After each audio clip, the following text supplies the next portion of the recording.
being an entrepreneur often means you're looking for investors at some point.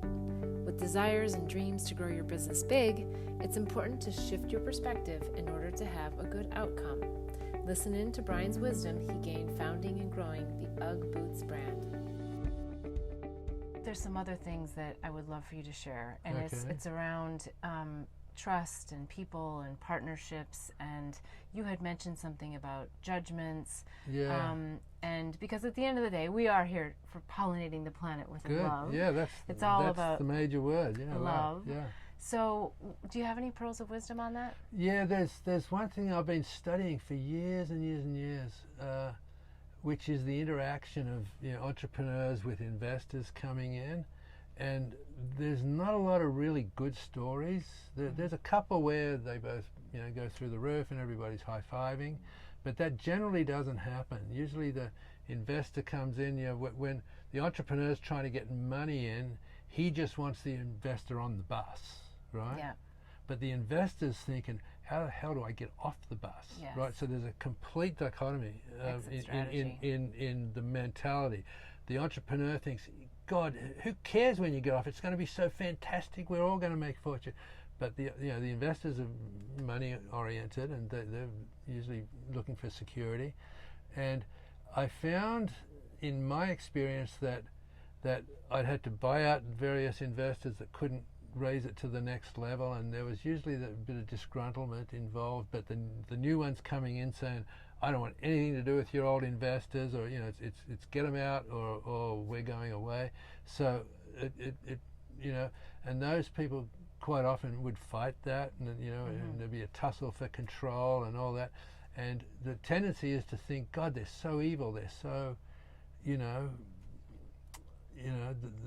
just not being friendly, or wanting to take advantage of you, or and also what's happened in retrospect is that, and this is the last closing part of my book, is that I've reconciled to the fact that everyone comes into a business with their own expectations, right? And all they're doing is trying to do the best thing for themselves that they possibly can, right?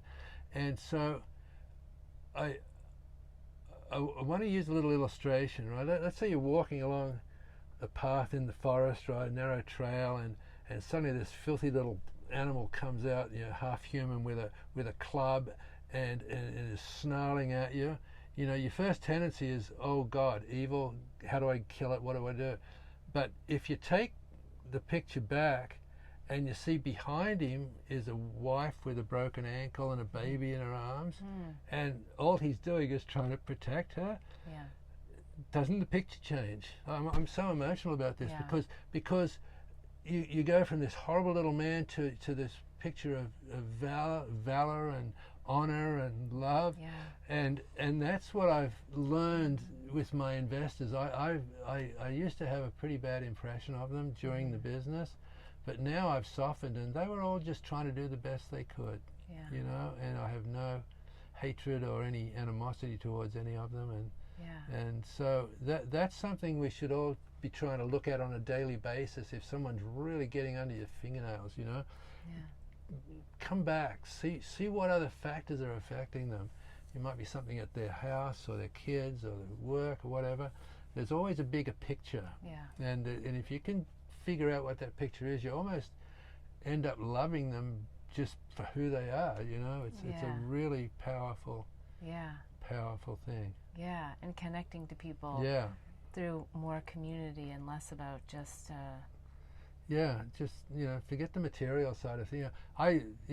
Luckily I'm at the age now where I am really happy in doing what I'm doing. I love speaking, but if you can just enjoy every day and forget about you have to have a job and make money, and maybe it's your own business, but real life is interaction with people that you love. The work and money is just what you fill in the time in the meantime.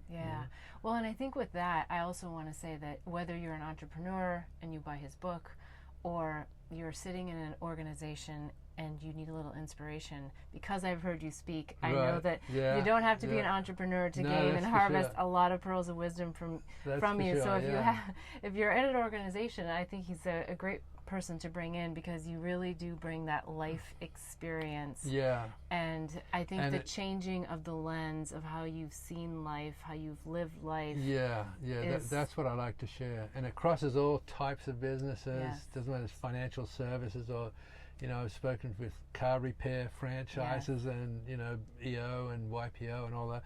And everybody gets something out of it. There's some value there. Yeah. That's why I wrote the book. Yeah. It's called, again, The Birth of a Brand, and it's a roadmap for entrepreneurs. Yes. It's lots of philosophy, lots of spirituality, if you're into that. Listen into the full episode and you'll learn more. Blossom Bliss products are designed to help empower pure love and purpose in your life. It's through the power of words, flowers, and symbols that our products assist you in creating a blissful life. The power of words in our mini mantra word bar necklaces assist you in setting and blossoming your personal intentions. The affirmation cards leverage the power of flowers by providing daily inspiration. And the power of symbols in our life journey bracelets are great reminders of the things that bring us peace, joy, and love. Products are made and blessed in Bali with love by Balinese artisans who work with empowered hearts. When you purchase jewelry with a bee charm, we donate to save the bees. Join us in pollinating the planet with love.